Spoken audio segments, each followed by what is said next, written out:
नमस्कार, मी मयुरी वर्मा, विकास समाचार मध्ये आपलं स्वागत। वसई विरार आणि नालासोपारा परिसरात सिरियल रॅपिस्टची दहशत पसरली होती।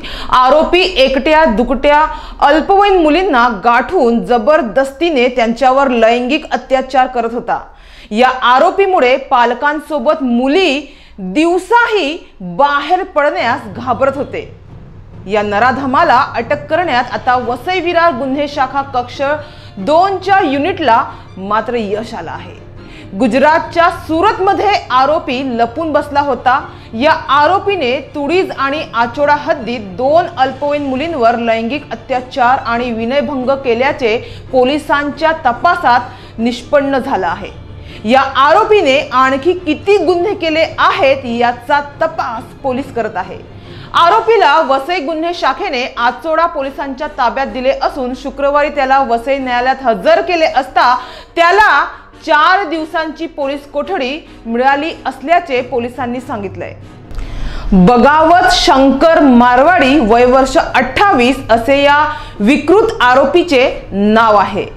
हा नालासोपारा पश्चिम बस आगाराच्या बाजूच्या झोपड्यात तर कधी डोंबिवली या परिसरात तात्पुरत्या स्वरूपात राहत होता।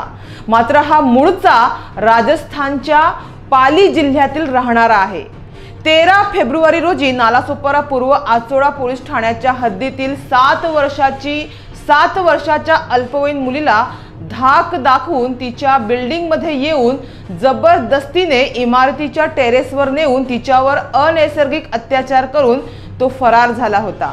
याबाबत आचोडा पोलीस ठाण्यात भादवी कलम 377, 363 सह पोस्को 4, 6, 8, 10 प्रमाणे गुन्हा दाखल झाला होता।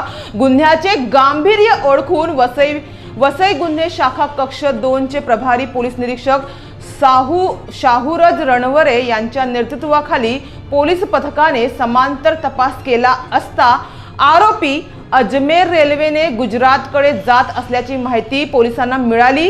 ही माहिती तात्काळ सुरत सिटी क्राइम ब्रांच टीमला देऊन त्यांच्या मदतीने सुरत येथे या आरोपीच्या मुसक्या आवळण्यात पोलिसांना यश आलंय।